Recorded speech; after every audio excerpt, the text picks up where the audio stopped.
Alors voilà. Je vais continuer les livres. Alors bonsoir, on va dire quelque chose d'important. C'est que cette paracha, elle est pleine de Torah. Parce que c'est une paracha de la Torah, mais je veux dire, il y a plein d'enseignements. Et quand on étudie le Likutei Torah ou le Torah, plus précisément de l'Admor HaZaken, alors on se rend compte combien finalement cette paracha est remplie. Elle est remplie de mitzvot, d'avant Matan Torah, et ce qui est également l'attachement au Avot, qui prépare le monde à Matan Torah. Voilà. On est passé par Parashat Bereshit à Parashat Noach, et là on est déjà à Parashat Ler Lecha. Ler Lecha, ça commence par Abraham, Ler Lecha, donc. Une chose qui est importante aussi, c'est que toute la paracha est liée au père et à la fille. Je ne sais pas si vous avez rendu compte de tout ça, mais en étudiant justement l'Admor HaZaken, on s'en rend très bien compte, parce que le but d'Abraham d'arriver en Eretz Israël, c'est de faire la fondation de ce qui s'appelle la Malchut. La Malchut, c'est la fille. Et lui, il est le niveau de Avram, c'est-à-dire le niveau de Av, le père. Ram, c'est, on va dire, élevé, surélevé par rapport à la Metziot, par rapport à la situation inférieure des mondes, etc. Et par rapport à la situation du monde Tarton, du monde matériel, mais également dans les mondes spirituels. Et la Malchut, elle représente la fille. La Malchut, c'est la royauté dans le monde de l'Atsilut, le monde de l'émanation, ça représente la fille. Et finalement, toute cette avancée d'Abraham vers Eretz Israël, c'est une descente depuis la Chokhmah, la sagesse divine, qui est Sechel HaNe'elam, jusqu'à la fille. Et la fille, c'est le diplôme, c'est la parole. Voilà. Sechel HaNe'elam, c'est-à-dire dans le sens simple, un cerveau qui est caché, mais sous-entendu en fait une conception du divin qui n'est pas perceptible. Donc s'il y a une conception du divin, ou une perception du divin qui n'est pas perceptible par rapport aux Nivraïm, même les Nivraïm Elohim, même les créatures divines, les créatures on sous-entend à partir du monde de Bria, mais Beklalot en général on peut entendre même le monde de Hatzilut, etc. Et en fait ces niveaux-là, dès le moment où on a pénétré dans la Chokhmah, on a fait rentrer la lumière divine dans une limitation qui va entraîner une construction. Cette construction elle doit aboutir au dibour, la parole. Pour nous, ça a l'air simple de parler. On voit bien qu'un enfant a beaucoup de mal à parler. Entre guillemets, beaucoup de mal. Il a une construction avant de parler. C'est-à-dire qu'il ne naît pas en parlant. Et il doit passer par tout un cycle d'évolution pour arriver au langage. Le cycle d'évolution du langage, ça inclut également un cycle d'évolution, on va dire moteur, tout simplement technique, organique dans son corps, la facilité d'expression, mais a priori il a tout déjà en place pour parler, pourquoi il ne parle pas? En réalité, on pourrait se dire donc c'est qu'il ne comprend pas encore les choses, donc il ne peut pas exprimer. Donc on s'aperçoit bien qu'il comprend énormément de choses, et que finalement dans son langage de bébé, il exprime déjà énormément de choses, effectivement. Dès le début, dès la naissance, c'est pas que ça va venir très tard. On voit qu'il y a chez lui une profondeur, on voit qu'il y a chez lui, chez le bébé, donc une réflexion, et pourtant il n'accède pas encore au langage. Donc, en fait, il faut souligner, c'est pas uniquement quelque chose de moteur, c'est-à-dire un système dans le corps qui n'est pas encore mis en place comme le fait de marcher. Et on verra que le fait de marcher, le fait de parler, ce sont deux forces qui vont venir l'une avec l'autre, qui vont se rencontrer, qui vont se renforcer et qui vont aboutir à l'expression d'un être dans le monde. Et en fait, ça commence avec, pour nous dans notre judaïsme, ça commence avec Abraham.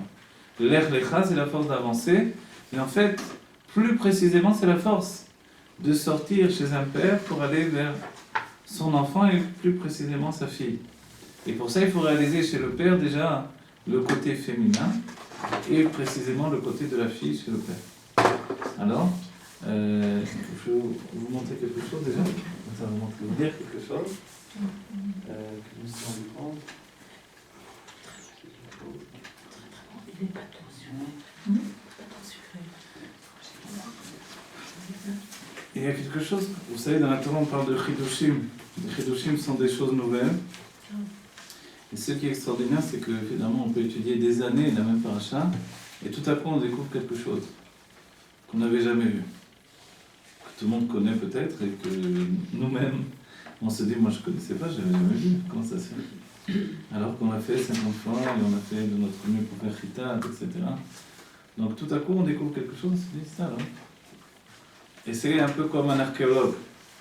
Il a donné son nom à une découverte, mais finalement la découverte elle existait déjà, elle était enfouie dans la terre. Ici, toute l'idée même de cette explication avec la Chokhmah Ilaha, le Sechel Anelam, donc un niveau de conscience divine, intellectuelle tellement élevé qu'elle n'est pas perceptible. Et l'enfant, en fait, quand il va parler, ce qu'il va faire, c'est qu'il va se mettre en relation avec ce niveau-là. Et c'est ce qui va approcher l'expression du Dibo. Et c'est pour ça que tout notre paracha est lié à l'expression. Depuis Abraham, qui est complètement en dehors du monde, jusqu'à la finalité, qui est la naissance de Yitzhak dans la paracha qui vient. Mais la finalité dans notre paracha, qui est le Memutza, l'intermédiaire pour arriver à la naissance de Yitzhak, c'est à la fois le changement de nom d'Abraham et de Sarah, et à la fois le fait de la Brit Mila. La Brit Mila, elle va entraîner une transformation physique. Le changement de nom va entraîner une transformation spirituelle. Dans la paracha de Noach, je ne sais pas si tu as répondu, ouais, Noach, à la fin de la paracha de Noach, il est écrit qu'en fait, quand il y a toutes les générations après Noach qui sont expliquées, finalement, donc qui sont citées par la Torah, finalement, il y a une chose incroyable, c'est que Dieu il va ordonner au père d'Abraham, qui est Terach, d'aller vers la terre de Canaan. Et c'est comme ça que Terach il va sortir de l'endroit où il se trouvait, de Kasdim, et il va aller vers la terre de Canaan. Et il va s'arrêter finalement en chemin, il va s'arrêter à Haran. Alors, pour moi, c'est la première fois que j'ai vu ça en fait. Des années que j'étudie la paracha, j'ai jamais vu ça. Et en fait, c'est des points, on va dire, quand on découvre dans la terre des choses, c'est que Dieu nous met comme dans un jeu d'échecs, il nous met une pièce qui va nous donner de voir quelque chose qu'on n'avait pas vu auparavant. En fait, ça nous enseigne un enseignement important. Pour nous, pour chacun d'entre nous dans le judaïsme, l'Er Lecha, alors c'est le début de notre paracha, Vayomer Hashem el Abraham, L'Er Lecha me'atzecha mimolatecha mibet avicha, el haaretz asher areka. Ici, qu'est-ce qu'on pense? On pense qu'Abraham s'en va de la terre de son père, etc. Mais en réalité, c'est pas ici que la chose a commencé. La chose a commencé déjà avec le père d'Abraham. C'est-à-dire que Hachem a dit au père d'Abraham d'aller vers la terre de Canaan. Donc ce L'Er Lecha il commençait déjà avec son père. Et en fait, personnellement, ça fait déjà des siècles que j'étudie la paracha. Et je ne m'en étais pas rendu compte. C'est-à-dire quoi? C'est-à-dire que, en fait, c'est le père d'Abraham qui a déjà commencé ce travail d'aller vers la terre de Canaan. Mais il s'est arrêté en chemin. Il s'est arrêté à Haran. Au lieu d'aller jusqu'au bout, il s'est arrêté en chemin. Et le fils, Abraham, lui, il reçoit l'injonction de Dieu, l'ordonnance de Dieu, et en même temps une force particulière pour avancer et aller jusqu'à la terre de Canaan, donc qui est la terre d'Israël. Elle va devenir Israël avec les tribus d'Israël. En fait, elle s'appellera Israël quand il y aura justement une séparation entre Yehuda et Israël. Mais Israël, c'est le nom de Jacob. Et l'autre nom de Jacob. Donc c'est extraordinaire finalement, qu'est-ce qu'on comprend ici? Les sages nous disent une phrase, il y a fait Kohara Av, mais Kohara Ben. Les sages nous disent, il y a fait Kohara Ben et Kohara Av. La force du fils est plus belle que la force du père. Plus belle, sous-entendu, plus équilibrée. Il y a un rajout de force chez le fils qu'il n'y avait pas chez le père. Ici, on le voit concrètement, même si Terach prend le chemin pour aller vers Eretz Israël, la terre de Canaan, qui est la terre qui va transformer finalement son Yetzer Hara en Yetzer Tov, qui va transformer son âme animale en âme divine, en fait il s'arrête en chemin. Et c'est Abraham qui lui va recevoir la force qui lui vient de Dieu d'aller pour lui. Finalement, auparavant, le fait d'aller vers Eretz Israël, tant que c'est son père qui va, on ne peut pas dire qu'Abraham il va pour lui. Il va avec son père parce que son père se rend vers Eretz Israël, Eretz Canaan. Mais dès le moment où il va pour lui, alors commence une nouvelle période. Pour toute l'humanité tout entière. Et c'est la période où un homme va avancer pour lui-même. Et cette situation où un homme va avancer pour lui-même, alors, C'est la situation où il y a une force particulière chez un individu. Et c'est ce qui est extraordinaire ici.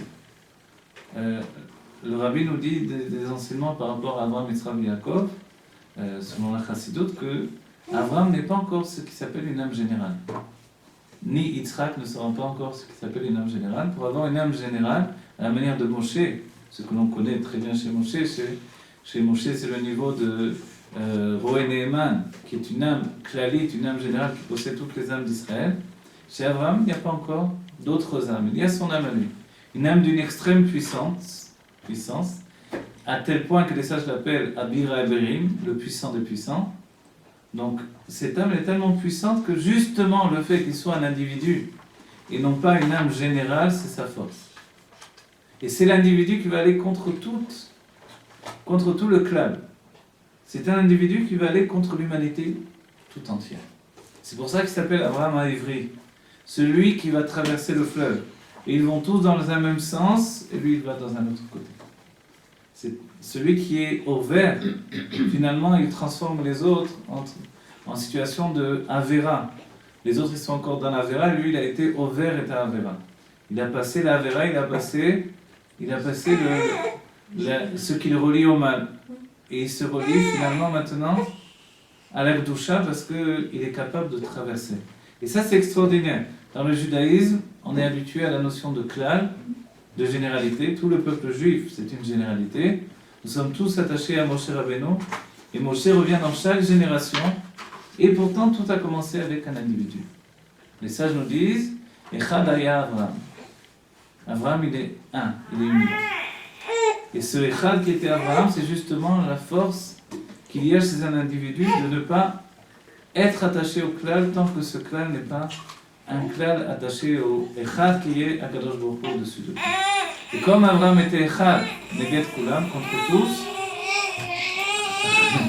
alors que l'on vient de la période de la Dor Aflaga, la Dor, si vous vous rappelez de la fin de la paracha précédente, il y a eu la tour de Babel, et cette tour de Babel, elle vient finalement d'une puissance terrible, une puissance humaine, qui est la puissance de l'Ardout. En fait, quand les hommes s'unissent pour le bien ou pour le mal, ils ont une force de réussir. Évidemment, c'est un enseignement pour le bien. Si on peut s'unir pour le mal et on peut réussir de cette manière-là, combien plus quand on s'unit pour le bien, on peut réussir. Et la Dor du Maboul, elle a précédé la nouvelle Dor qui était la Dor de Aflaga. La Dor de Aflaga, c'est la Dor où les langues ont été séparées, mais c'était une Dor, une génération, où toutes les langues étaient justement une seule et unique langue. C'était quoi? C'était l'hébreu, la Shona Kodesh. Tous les peuples, il n'y avait pas de tous les peuples en réalité, il y avait un seul peuple, puisque les peuples vont d'après la langue, ils parlaient tous une seule et même langue. Et ça c'était à l'époque après Noah, donc après l'époque des enfants de Noah, on arrive finalement à la Dor de la tour de Babel. Voilà, il faut toujours tout traduire dans la tête, c'est bien. Alors voilà, il y a la tour de Babel, et la tour de Babel, la tour où il y a eu le bilboul des Leshonot, ce qui a donné le nom Babel. Babel c'est Babylone. Donc cette tour de Babylone, elle a été faite par des hommes qui étaient unifiés. Et les pierres de la tour, ce sont des mots. Ce sont des noms de la Shona Kodesh. Et quand on étudie tout ça dans le Likutei Torah du Harizal, qui est finalement une des bases importantes des enseignements qui vont être transmis par le Baal Shem Tov, le Maggid et puis l'Admor HaZaken, alors on s'aperçoit que c'était une puissance incroyable. La puissance de parler la Shon ivrite, de parler en hébreu. Parler en hébreu, évidemment, ce n'était pas juste l'hébreu moderne, Sababa, Mashpamcha, etc. C'est aussi évidemment la Shona Kodesh qui elle est capable de créer des mondes, de créer le monde où nous vivons. Et de créer des mondes, c'est pas juste comme ça pour faire joli, mais réellement, par la Shona Kodesh, on peut créer toutes choses. Et dans l'époque de la tour de Babel, ils étaient capables d'obliger Dieu à donner une influence divine, alors que finalement, ils n'avaient pas de bitoul, n'avaient pas de soumission à Dieu. Et ils étaient complètement voués à leur propre plaisir, et tous les hommes étaient attachés par le biais de Nimrod à une tentative de rébellion contre Dieu. Une rébellion contre Dieu, c'est la rébellion contre l'idée même qu'un homme doit se soumettre au joug de la royauté divine pour recevoir une influence divine. Et cette idée-là, finalement, c'est une idée de rébellion qui est venue par Nimrod. Et Nimrod, ça va être l'ennemi même d'Abraham Avinu. Pourquoi ? Parce que Nimrod, lui, il se rebelle. Il apporte tous les dévoilements de la rébellion, de l'humanité contre Dieu, alors qu'Abraham, lui, il apporte du tout la soumission de l'humanité envers Dieu. Et tout part du principe de l'union qui vient d'en bas comme un moyen de se révolter contre le haut, ou l'union qui vient d'en haut comme un moyen d'unifier le monde qui est en bas. Du temps de Nimrod, l'union est venue d'en bas, mais c'était une union pour se révolter contre Dieu. Et c'est l'image même de la pyramide, finalement. L'union, elle vient d'en bas, elle est solide en bas, et puis elle se rétrécit de plus en plus. Lui, Abraham, il a apporté une autre union qui vient de l'unité divine. Cette union de l'unité divine, finalement, elle vient du fait que tout est Dieu, et tout ça descend vers le bas. Les deux réunis, ça forme une étoile de David. Et ce sont deux sortes d'influences, qui sont même liées aux anges, puisque le rabbi lui-même a écrit un livre il y a très très longtemps, en fait, il a réuni des enseignements pour un chercheur qui voulait savoir des renseignements sur le sujet de l'étoile de David, et il faisait une recherche à l'université, et le rabbi Reatz l'a envoyé chez le rabbi. Et le rabbi aurait rassemblé pour lui pratiquement un chomer entier de quoi faire un doctorat sur le sujet de l'étoile de David. Voilà. Et cette étoile de David, donc ce sont ces deux influences différentes. Et dans le... Je ne sais pas pourquoi est-ce que vous avez les influences. Ouais, moi je veux dire par rapport aux anges, là, sur les anges, il est dit par rapport à l'étoile de David, l'un des enseignements que le rabbi a rapporté là-bas. On peut voir à ce sujet dans les Réchimot.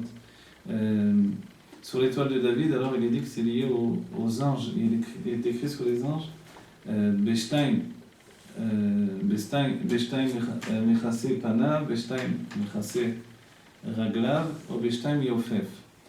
Les anges, en fait, n'ont pas forcément deux ailes uniquement, peuvent avoir 6 ailes également. Avec 2 ailes, ils recouvrent leur face, avec 2 ailes, ils volent, et avec 2 ailes, ils recouvrent leurs pieds. Et ça, c'est la base même de l'étoile de David, en fait. Ils ont 2 pieds, Ils ont 2 pieds. C'est vrai qu'a priori, il n'y a qu'un seul pied. Ouais. Il y a un enseignement qui dit qu'il y a un seul pied. Pourquoi ? Parce qu'ils ne sont qu'un seul côté. Ils ne sont qu'un seul côté, ils sont ou chesed ou gvura. A priori, ils n'ont qu'un seul côté, effectivement. Mais c'est tous les anges pareils ou ça se fait qu'il y en a différents? Peut-être qu'il y en a à 2 pieds, il y en a un pied. Oui, alors c'est pour ça. En vérité, l'idée même que l'ange a un pied ou 2 pieds, un ange, c'est pas forcément quelque chose d'humain dans la vision, dans l'expression. Donc l'idée d'un pied ou 2 pieds, c'est le pied dans le sens spirituel d'un pied. C'est-à-dire, spirituellement, un pied, c'est le Koach Halicha Banefesh, la force d'avancer dans l'âme. Forcément, même un ange qui ne se transforme pas, il est un malach. Un malach, c'est un messager. Pour être un messager, il a besoin de la notion de pied. De là, on donne l'idée que les anges ont des pieds, puisque les sages nous rapportent les Karsoulé Achayot Keneged Kulam. Que les sandales des Chayot, les Chayot, ce sont des anges, sont appelés Chayot, au nom des animaux sauvages. Behemot, Chayot HaKodesh, sont des anges. Ils sont appelés Chayot et Behemot parce que leur âme et leur corps sont au même niveau. Non pas comme l'homme. Et dans l'humanité, entre guillemets, l'humanité, dans toute la créature et la création, n'est appelé Adam que celui qui a une différence entre l'âme et le corps. Alors il est Adamé la Elion. Alors il ressemble au Elion. C'est quoi l'Elion ?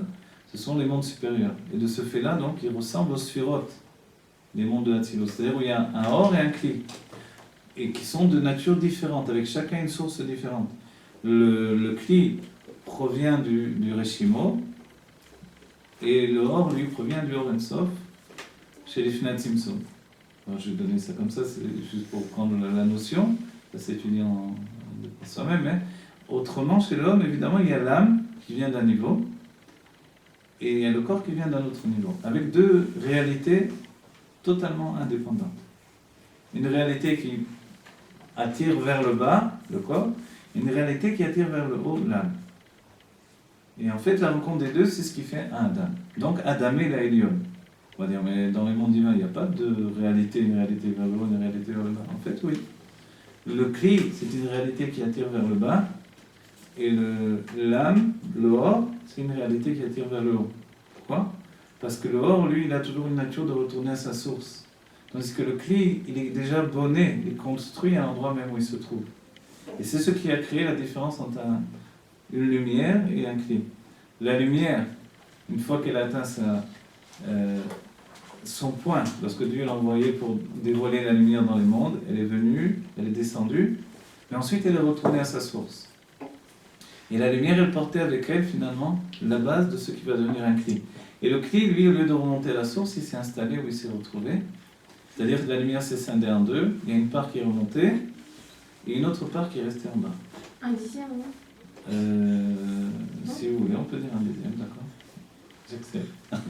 et à ce moment-là, la part qui est restée en bas, cette lumière qui est restée en bas, elle s'est épaissie. Elle s'est épaissie, ça veut dire quoi ? Que Dieu préserve comme un homme qui s'éloigne de sa source, qui s'éloigne de son judaïsme, qui s'éloigne de son avoda dans le Kodesh, finalement il devient plus grossier. Pourquoi ?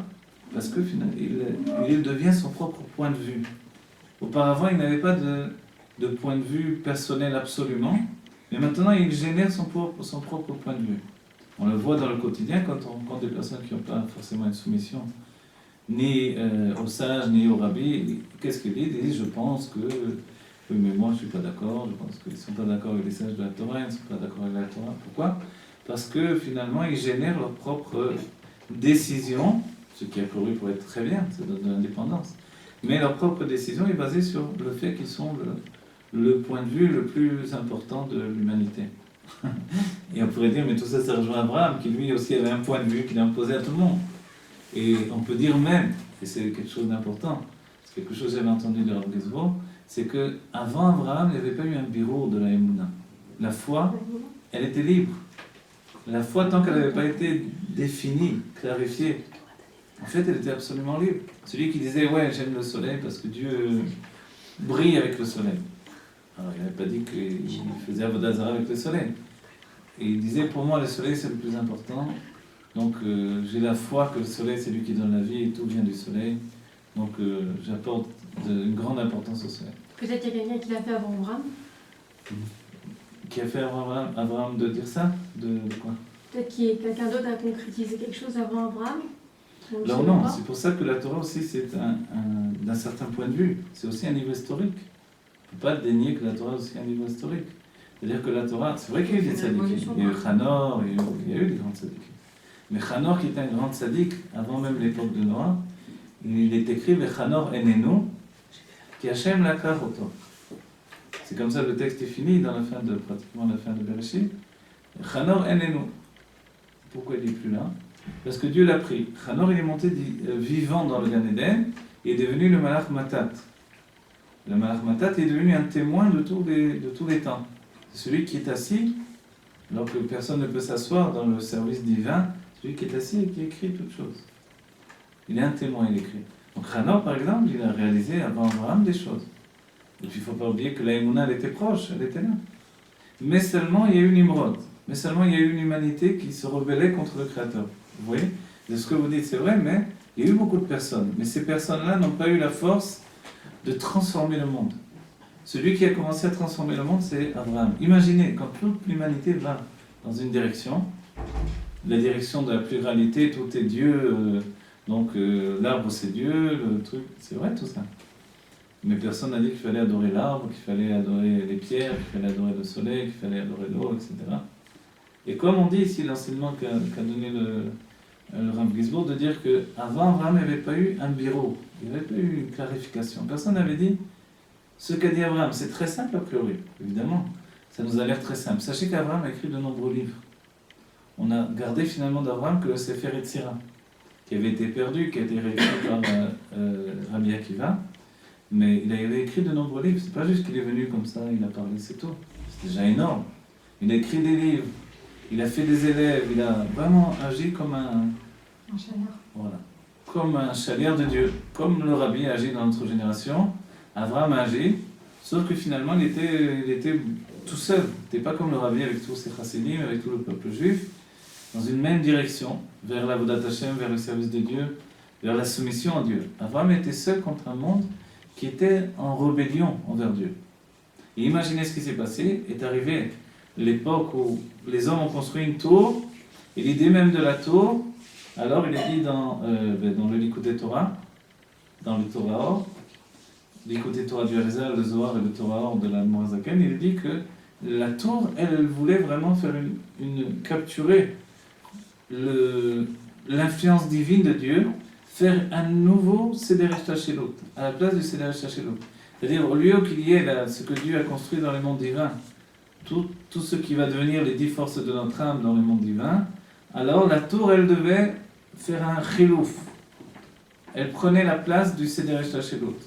Elle prenait la place, en d'autres termes, du monde de Hatzilot. Imaginez. Il n'y avait plus besoin du monde de Hatzilot, il y avait la tour de Babel. Voilà ce qu'elle venait faire. Mais c'est un endroit physique?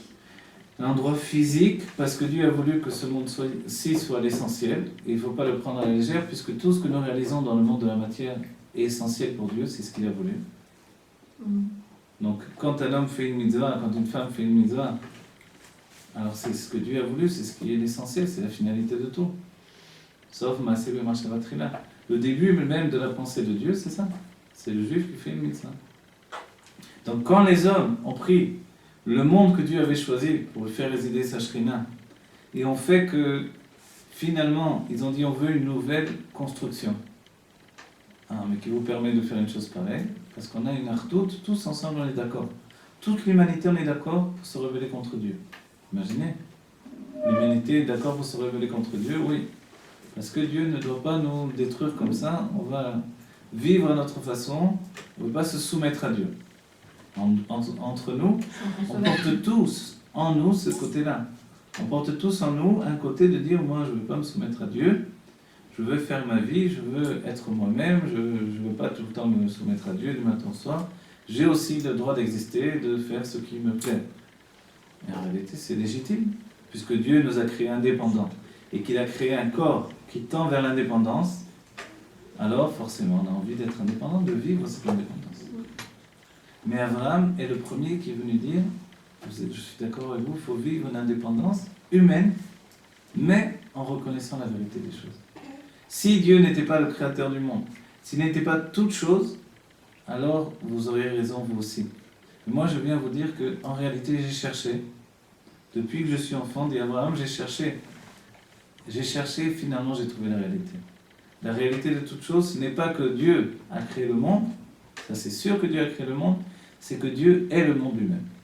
Si Dieu est le monde, on ne peut pas dissocier le monde de Dieu. Et on doit accepter que tout est Dieu. Dans ce cas-là, c'est ça le message d'Abraham. Je vous le dis, vous vivez en Dieu. Donc si l'on vit en Dieu, on doit se comporter de manière à dévoiler dans notre conscience de plus en plus la perception du divin. Et pour qu'il parle comme ça, Abraham, il fallait qu'il vienne d'un niveau au-dessus de la mêlée.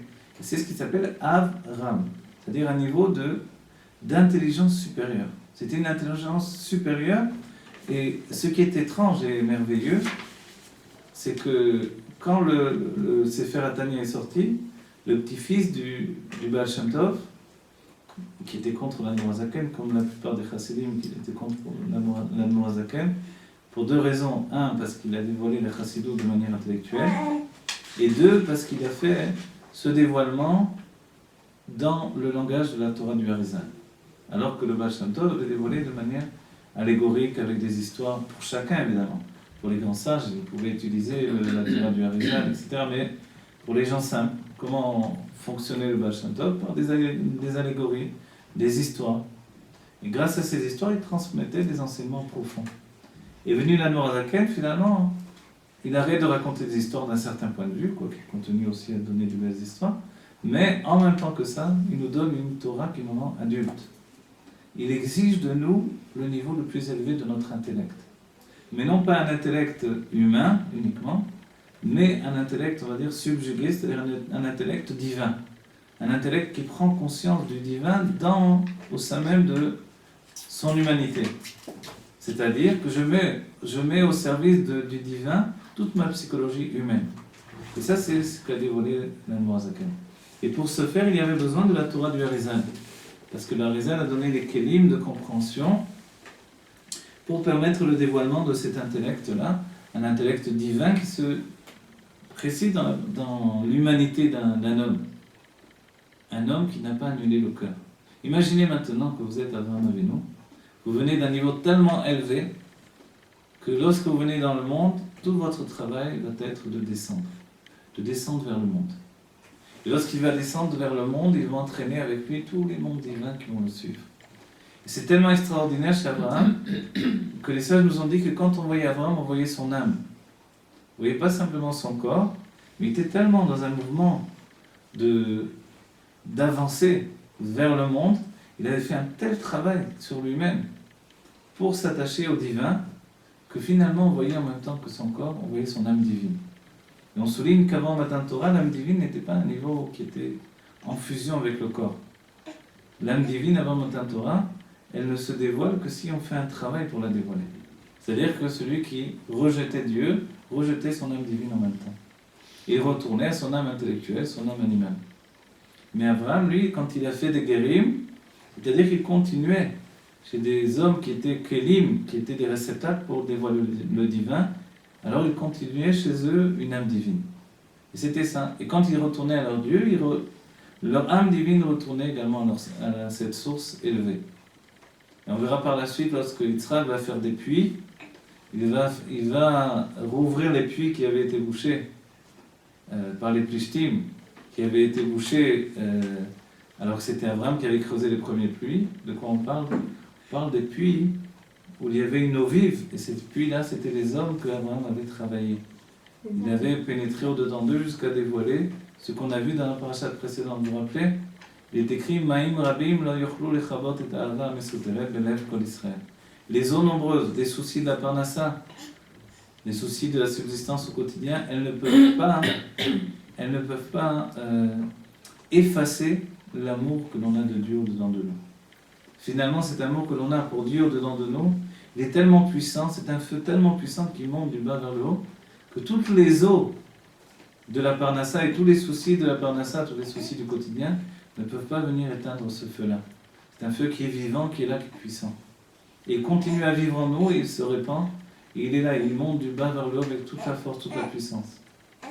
Et en fait, la réalité, c'est que Dieu a voulu que nous venions dans un corps matériel pour dévoiler cette réalité-là. Donc une réalité qu'on ne peut pas connaître d'autre. Lorsque je suis une âme dans le Gan Eden, ou dans les mondes divins, avant même le Gan Eden, je ne peux pas savoir. Est-ce qu'on peut penser que d'en haut, on peut savoir ce qui se passe ici? Non. Il est arrivé des fois où des sages ont fait ce qui s'appelle Aliyat HaNeshama pour aller voir des Neshamot dans le Gan Eden et leur dire priez vite, il y a une grande xéra en bas, il y a un grand décret sur les Juifs, etc. Et les âmes là-haut ont répondu mais nous, d'ici on voit que tout va bien, on ne peut pas prier sur quelque chose qu'on ne ressent pas. Et ça, c'est le tzedek des tzadikim, c'est la justice des tzadikim. Le tzedek, il a ses limites. C'est pour ça qu'à la fin des temps se révèle la chassidoute.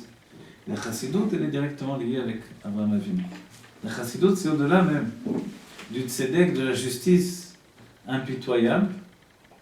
C'est-à-dire que d'après le tzadik, on ne donne qu'à celui qui mérite de recevoir. S'il ne mérite pas, on ne lui donne pas. Tandis que le chesed, la générosité a priori, elle ne fait pas de distinction entre celui qui mérite de recevoir et celui qui ne mérite pas. Et de là même, il y a une grande question du Zohar, qui est essentielle. Le Zohar nous dit, mais comment ça se peut que l'on puisse enseigner la Torah, qui plus sait les secrets de la Torah, à des gens qui ne font pas Torah et Mitzvot, en sachant bien que tout ce qui va être enseigné va partir dans les forces du mal. Et le Zohar donc pose cette question qui est une difficulté, d'autant plus que on a un mouvement ininterrompu depuis les Rebbeim, depuis le Baal Shem Tov et qui plus est depuis le Rabbi de notre génération, d'aller vers l'autre juif et de le ramener au judaïsme tant qu'on peut, de lui dévoiler l'atout qu'est d'approcher son judaïsme. Alors qu'est-ce qu'on fait quand on fait ça? Qu'est-ce qu'on fait quand on rapproche un juif de son judaïsme? Peut-être que dès le moment après le cours, il va entrer chez lui, il va faire des avérotes. Toute la vitalité qu'il a pris dans le Kedusha va passer dans l'autre côté de ce chemin. Alors le Zohar pose cette question. Et au bout de cette question, le Zohar répond, finalement, compte tenu que le juif a une source de l'âme Kedusha sainte et élevée, en réalité, on peut très bien enseigner un juif parce qu'au bout du compte, à un moment ou à un autre, la lumière va prendre le dessus sur l'obscurité et il va faire tchouva. C'est pour cette tchouva qu'il va faire et à ce moment-là, il va transformer l'obscurité en lumière. C'est pour cette tchouva qu'on va lui enseigner la Torah. Malgré qu'on sait bien que juste après, il va faire des avérotes. Peut-être qu'il va aller manger de la viande interdite, prendre de la vitalité de l'autre côté et transporter toute la kedusha dans les forces du mal. Mais comme on vise la tchouva qui va venir, qui va enlever ensuite, qui va sortir finalement toute cette lumière qui était tombée dans les forces du mal, qui va la sortir, qui va la rediriger vers le bien, encore plus élevé. Alors c'est pour ça qu'on enseigne également à ceux qui sont a priori pour l'instant loin de la Torah. Et donc c'est quelque chose d'essentiel à savoir dans notre génération. Il faut se poser la question. C'est une question du Zohar. Et Abraham, lui, fait un travail fou. On a dit qu'il est chesed. Entre le chesed d'Abraham et le chesed que l'on connaît, le chesed d'Aaron, alors il y a une grande différence. Vous savez que dans le secret des âmes, Aaron était le frère d'Abraham, puisqu'il était Haran. Haran et Aaron, c'est les mêmes lettres, il y a juste un « et » qui a été rajouté. Et Abraham aussi, c'est un « et » qui lui a été rajouté à son nom. Haran était le frère d'Abraham, et qu'est-ce qu'il avait quel était le lien entre Abraham et Haran? C'est que Abraham a fait Messirut Nefesh pour Dieu, sans aucune condition. C'est-à-dire que quand Nimrod a dit « tu te prosternes devant moi, et je te laisse la vie », Abraham a dit « pas question ». Nimrod lui portait des idoles exprès pour que quand on se prosterne devant lui, alors on se prosterne devant les idoles. Et quoi qu'il ait fait, il a vu qu'Abraham devenait un danger pour lui. Alors, au bout du compte, il a obligé à se soumettre. Abraham n'a pas voulu, il n'a pas voulu faire Avodah Zarah. Il a dit alors je vais te jeter dans la fournaise.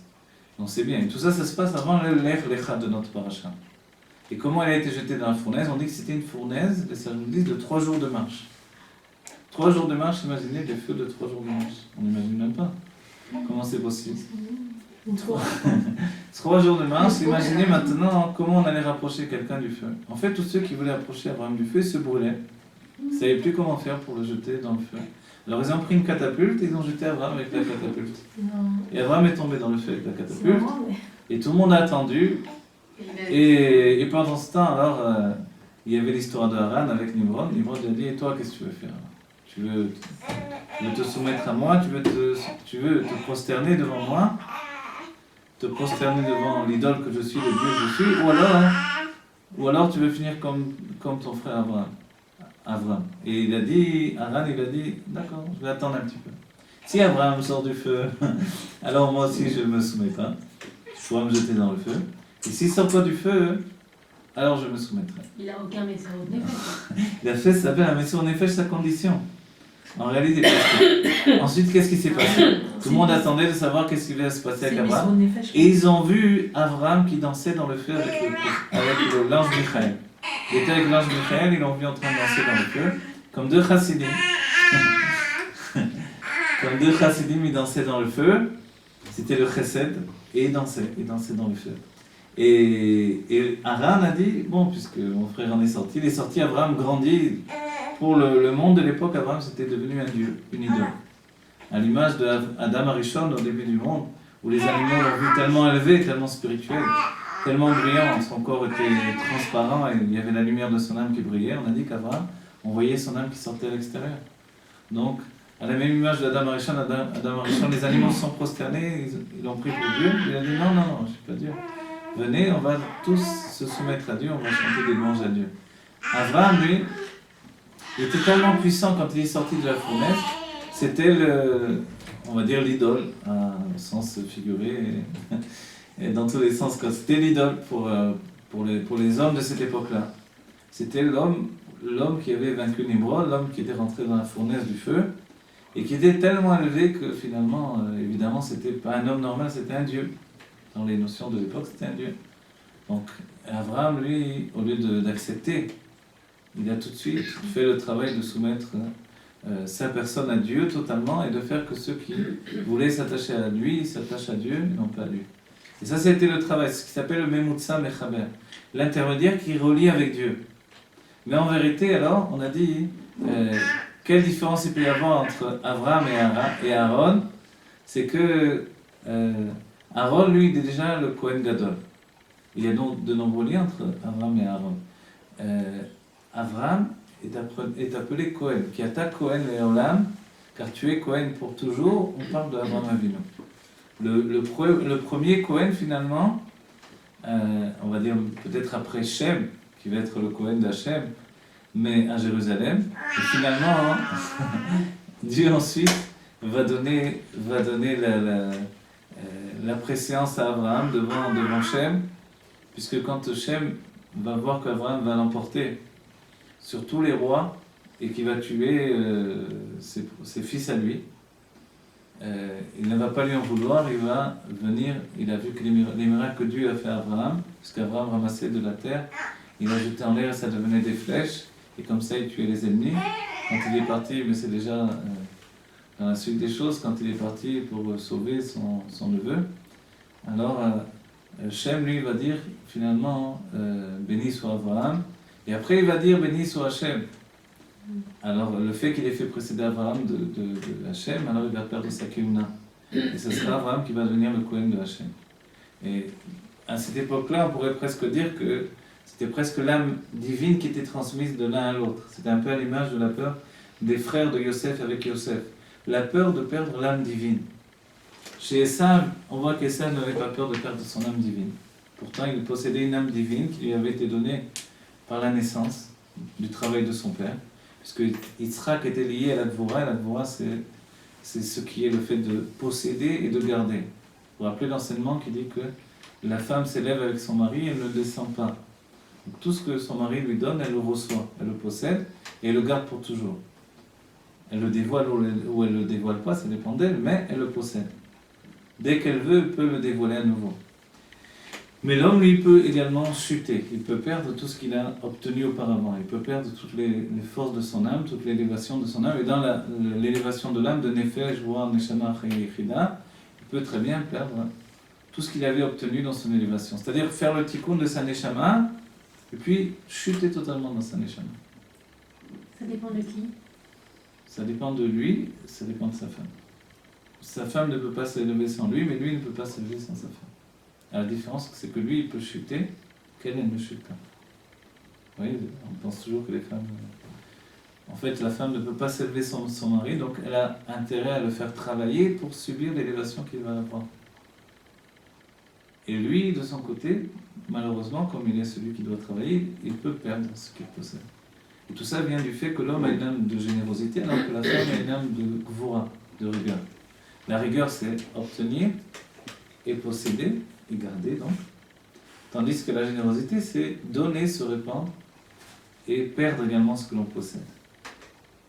C'est pour ça que la seule manière de rester immortel en ayant une âme masculine, c'est de rester attaché à l'infini divin. C'est-à-dire de ne pas posséder ce que l'on possède. Celui qui possède ce qu'il obtient, alors il le perd également. C'est pour ça que dans le judaïsme, on dit toujours tiske la mitzvot alors qu'on vient de faire une mitzvah. C'est l'idée même. C'est vrai, tiske, je viens de faire une mitzvah, dis-moi merci.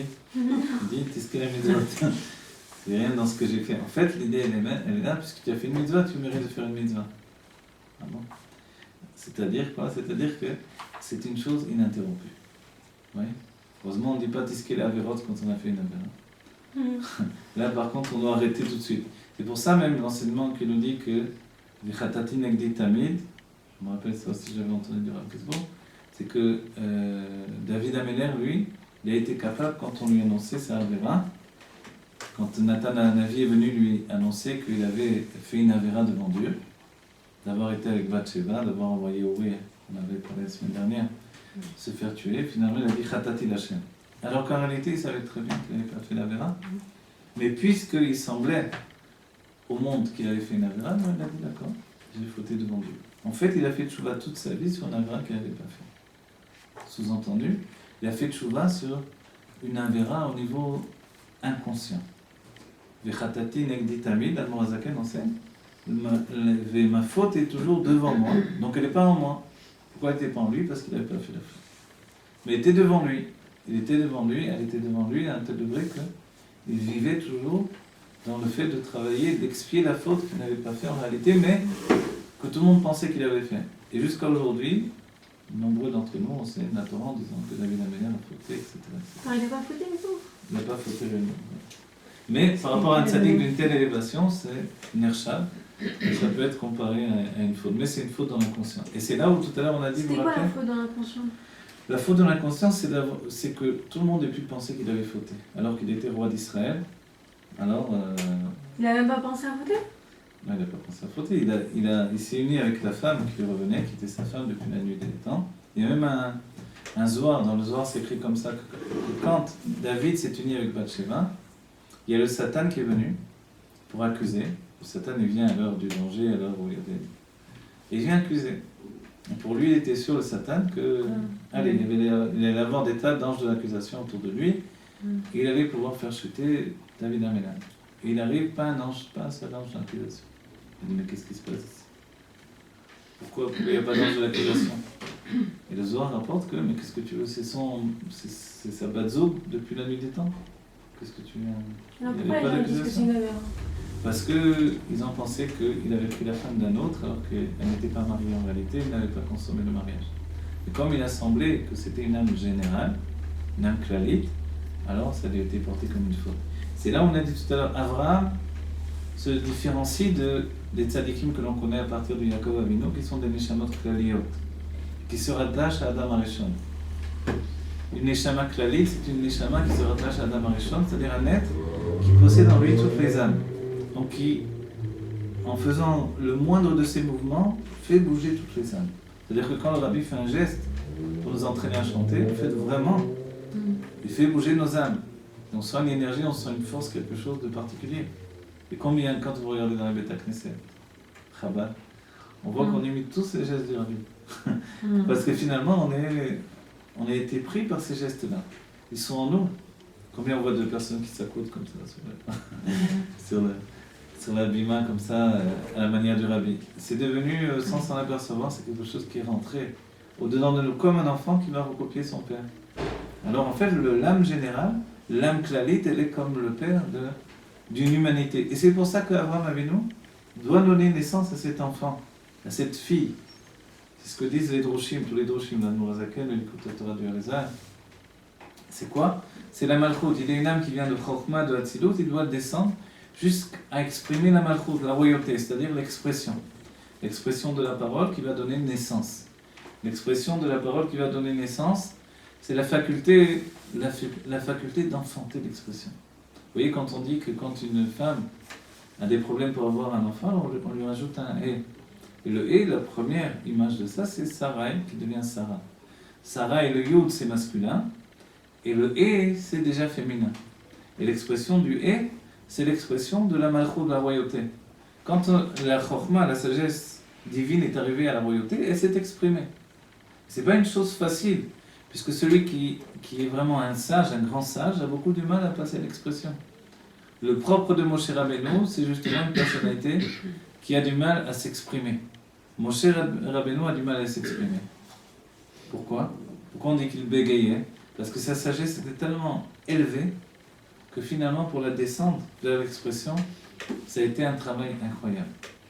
Un travail de tzimtzum, de limitation finalement de toute sa personne pour venir s'habiller dans le langage. Et c'est souvent le cas quand une personne bégaye, c'est que finalement elle a une âme élevée, elle a une expression qui est extrêmement rapide et puis elle n'arrive pas à la limiter au réceptacle de la parole. Et comme ça, un enfant qui a du mal à écrire ou qui a du mal à parler correctement, c'est parce que il lui faut du temps pour résumer en fait le fleuve de ses pensées. Et Abraham, c'est tout le travail qu'il va faire. De Abraham, il va descendre. il va descendre jusqu'en Eretz Canaan. Canaan, c'est aussi un kinyan, le fait de racheter toutes les forces de son âme. Il va descendre vers cette terre qui est l'expression même de la parole. La terre d'Israël est la terre de la parole. De la parole et de l'action. Et c'est vrai que quand on a des idées de la terre d'Israël comme une terre de mystique et tout ce qu'on peut penser avant de venir en Eretz Israël, dès qu'on arrive en Eretz Israël, on atterrit et qu'on va prendre un chérout, alors on a perdu toutes ces idées mystiques et compagnie. On se fait crier dessus par le Nag Modik, bienvenue en Israël. On demande un renseignement, on se fait traiter de... Alors, et qu'est-ce qui s'est passé? On a perdu toutes nos idées mystiques de la terre d'Israël, spirituelle, etc. Pourquoi? Parce que justement, comme les Meraglim l'avaient dit, c'est une terre qui mange ses habitants. Qu'est-ce qu'elle mange ses habitants? Elle mange toute l'expression en fait spirituelle pour l'allier au matériel. Mais en réalité, elle nous donne une possibilité incroyable. C'est qu'à partir du monde matériel même, on peut dévoiler une sagesse qui n'existe pas en Chutz Laaretz. On dit que l'air même de Eretz Israël il rend sage. La sagesse de Eretz Israël, elle est comme quelque chose de supérieur à tout ce qui peut s'entendre autre part. Mais en même temps... Pardon, ça s'explique pas vraiment. Non, ça s'explique pas, ça se ressent, c'est vrai. Ça se ressent. Ça se ressent et c'est quelque chose d'autre. Et c'est vrai que l'esprit est tout à fait autre. La chassidoute, telle qu'elle est étudiée à Chutz Laaretz ou telle qu'elle sera étudiée à Eretz Israël, c'est déjà un autre monde, c'est une autre façon de concevoir, de comprendre, d'assimiler. La structure même du cerveau est très différente. Et pourtant, on va dire que, puisque Israël n'est pas lié directement à l'intellect, mais lié beaucoup plus à l'action et à la parole, en vérité, on voit bien que c'est un monde qui nous bouscule. L'action et la parole, c'est ça. C'est toujours de nous dire, avance, fais, vas-y, comme à l'armée exactement. Mais c'est lié à Jérusalem, je pense.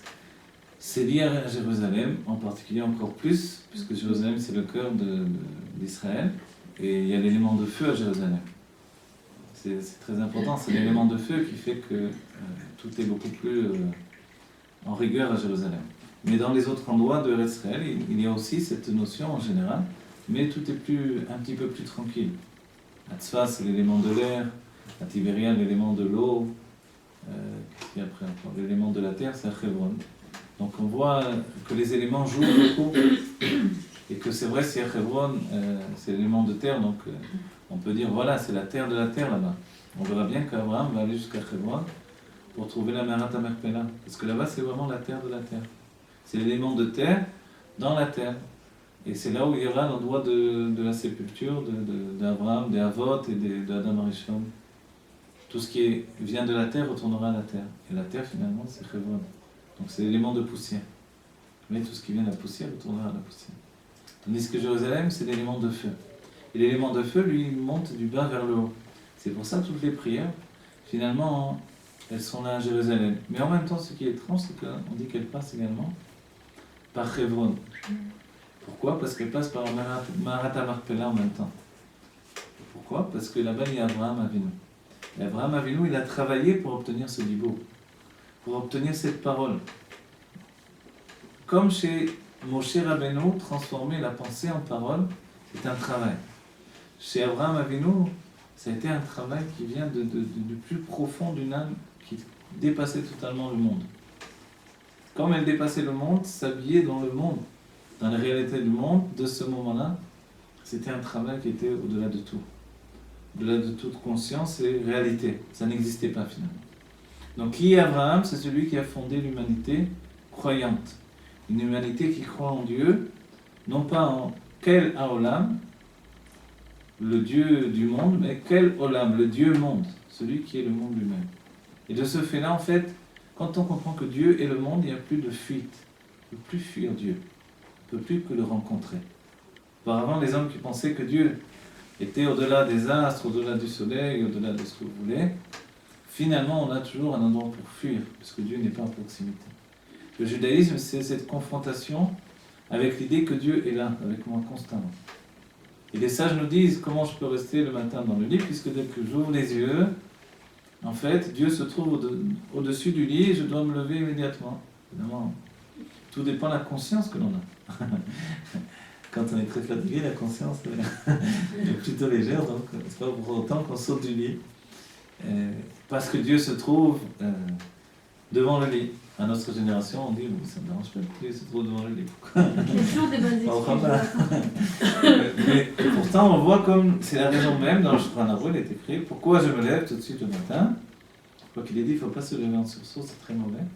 Il faut s'asseoir d'abord, reprendre un peu ses esprits, après se lever. Mais la raison même que je me lève, c'est que Dieu se trouve devant moi. Et Dieu se trouve devant moi, c'est une conscience. On va dire, mais si tout est Dieu, tu ne te trouves pas plus devant moi que devant moi. L'idée est que Dieu se trouve devant moi, devant ma conscience, dès que je reprends conscience. C'est ça, pour ça qu'on nous dit, tu te lèves tranquillement, tu dis Modéani, enfin, tu te lèves, tu t'assois, tu dis Modéani. Ce peu de Yishuv Hadarat fait que finalement je donne ma vie à Dieu immédiatement. Modéani lefanecha, melecha evekayem. C'est les premières paroles des rabbis que l'on doit enseigner aux enfants. C'est le Modéani. La première chose que la mère doit enseigner à l'enfant quand elle le prend le matin, quand l'enfant commence à gazouiller dans le lit, qu'il appelle, ça dépend des enfants, il y en a qui écrivent, il y a ceux qui gazouillent en attendant qu'on aille les chercher. Alors, tout de suite, il y a le premier sourire de l'enfant, et après, le père ou la mère qui vont chercher l'enfant, ils doivent lui faire dire Modéani. Le rabbi, c'est le sikha du rabbi, c'est des sikhas du rabbi, même des laits du rabbi. Et on entend le rabbi qui dit Modéani lefanecha. Et ça, c'est ses premières paroles. C'est-à-dire que finalement, d'abord je suis modé. Le fait de moder, quand on fait modim, c'est d'accepter finalement que ce qui se passe ici, c'est ce qui se passe là-haut. C'est-à-dire que Dieu a voulu ce qui se passe ici. Tous les jours de notre vie, on n'est pas toujours d'accord avec Dieu au quotidien. C'est-à-dire que quand ça va mal, on n'est pas d'accord. Quand ça va bien, on est d'accord avec Dieu.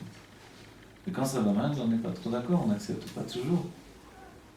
Parce que finalement, on pense qu'on fait le bien. En même temps, on sait bien qu'on a des Yetzirah, donc on a aussi des chutes. Donc on ne comprend pas que Dieu puisse nous donner du mal en retour, parce qu'on a fait du mal. Et alors quand ça ne va pas si bien, alors on dit à Dieu qu'on n'est pas d'accord. Mais un modéani ou un modim, qu'est-ce qu'on fait? On dit à Dieu qu'on est d'accord avec Dieu. Et quand on doit prier 3 fois par jour, alors 3 fois par jour on dit à Dieu, quand on fait modim, on plie les genoux, on descend la tête, c'est-à-dire on incline son sechel au niveau des genoux, et là le modéani il touche la mida qui s'appelle la mida de Oda. Oda c'est lié à Yehuda. Et Oda c'est reconnaître, comme il est dit, Odo, les sages ils ont Odo ça a plusieurs sens, remercier et en même temps un imodé dans le sens de j'accepte, je reconnais que. Odo Chamim les Rabbi Meir, les sages ont reconnu que Rabbi Meir avait raison. Mais c'était pourtant pas la halakha. Mais il avait raison. C'est-à-dire qu'il était tellement élevé que ça faisait briller les yeux des sages, qu'ils comprenaient bien qu'il avait raison, mais on ne pouvait pas dire une halakha comme ça. C'était trop profond. De la même manière, finalement, Bet Shammai, Bet Hillel, on le voit dans Maseret Shabbat, on a trouvé Hillel devant Shammai comme un petit enfant, sous-entendu que Shammai était plus élevé que Hillel. Mais le monde ne pouvait pas vivre de cette manière-là, pas pour l'instant. Seulement dans la Géoula, on verra que la halakha sera comme Bet Shammai. Donc Shammai, il apporte une école. Cette école de Shammai, c'est l'école qui va apporter finalement quelque chose de kharif, quelque chose de très, très piquant. Une observation de la halakha de la vie qui est tellement piquante qu'elle va donner une vision totalement éblouie de la réalité de la halakha. Et en fait, cette manière de voir les choses d'une manière très très piquante, un peu à la manière de Tosfot, et plus encore, alors c'est l'idée de Bet Shammai. Bet Shammai, c'est de voir toutes choses dans sa source. Et dans ce cas-là, alors, on ne pactise pas avec le monde des non-juifs, on ne pactise pas avec les forces du mal, on va tout droit. On fait son judaïsme sans regarder à droite ni à gauche. On fait la halakha pour la halakha elle-même, telle qu'elle est attachée au monde divin, telle qu'elle est attachée dans la source d'élévation la plus élevée. Et on peut dire que c'est ça finalement le travail d'Avraham Avinu. Prendre un pas sur le monde, avancer, être celui qui est capable d'avancer d'un niveau à l'autre. Et ce qui est extraordinaire, c'est ce qu'on a vu aujourd'hui, ce que j'ai vu en fait moi, après des années d'études du Chumash, c'est de voir que finalement Dieu avait auparavant dit, je ne me rappelle plus si c'est Dieu qui l'a dit, quoi qu'il en soit, le père d'Abraham, Terach, va aller vers la terre de Canaan. Et c'est lui le premier qui va aller vers la terre de Canaan. Mais voilà qu'il ne va pas jusqu'au bout, il s'arrête à Haran. Et là-bas, il s'arrête. Pourquoi il s'arrête là-bas? Parce qu'il n'avait pas la force d'aller plus loin, sans doute. C'est-à-dire qu'il n'y avait pas en lui cette force d'avancer jusqu'au bout. Et en vérité, c'est pas, je le dis comme ça, Stam, puisque dans les écrits du Harizal, il dit qu'il reviendra en Gilgoul ensuite. Il reviendra en Gilgoul dans Yov, le père d'Abraham Avinu, et la mère d'Abraham, qui a un nom qui doit être retenu, puisque c'est un nom qui est il y a un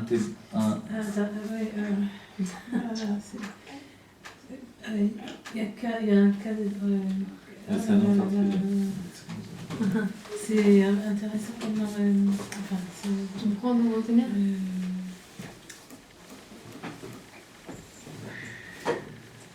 c'est Sgoula de dire son nom. Oui, Sgoula.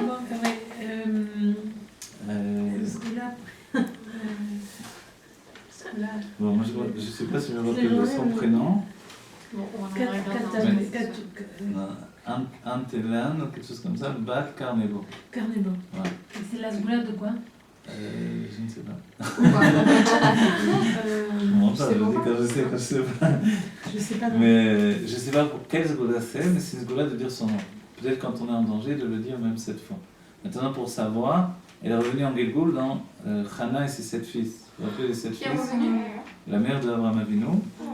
Le père d'Abraham Avinu est revenu dans Yov. Et c'est pour ça que Yov va être comparé à Abraham. Et tandis que la mère d'Abraham Avinu va revenir dans Chana et ses 7 fils. Et on voit donc une continuité. Qu'est-ce que ça veut dire, le fait qu'il revienne?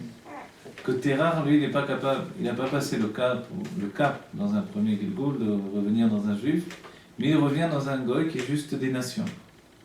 En fait, celui qui a apporté un enfant d'une telle élévation qui va apporter la base de tout le judaïsme, en fait, il apporte un enfant qui n'est pas encore ce qu'il a apporté lui, c'est pas encore le Abraham qui va venir le père du peuple juif.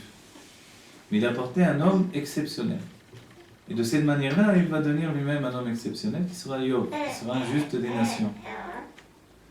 La mère de Abraham Avinu, finalement, peut-être qu'elle a plus de mérite même que son père, puisqu'elle va devenir cette tzadékette, Hana, qui va voir ses 7 fils tués devant elle. Et on sait que pour le 7e, même les ennemis vont commencer à avoir pitié pour le plus petit, et puis ils vont demander si elle-même elle n'accepte pas maintenant de se soumettre, de se prosterner, de faire Avodah Zarah, de laisser ses enfants faire Avodah Zarah. Et elle, au contraire, elle a encouragé ses enfants de ne jamais trahir Dieu, jusqu'au bout. Et ça, en fait, c'est la même situation. Elle a fait Messirut Nefesh comme son fils, elle a fait ça 7 fois de plus, finalement. 7 fois, parce que finalement, le travail d'Abraham, c'est de descendre jusqu'à la 7e des mesures de l'âme. Et la 7e des mesures de l'âme, c'est la Malchut. Donc sa mère va faire ce travail. Et la mère, elle enfante dans le fils quelque chose de particulier. On dit qu'il y a un lien particulier entre la mère et le fils, alors qu'il y a un lien particulier entre le père et la fille. Et Abraham, lui, il doit arriver à réaliser l'état de la Malchut, c'est comme s'il doit réaliser la fille qui est en lui. En fait, lorsqu'il va y arriver réellement, il va y arriver au moment de la Brit Mila.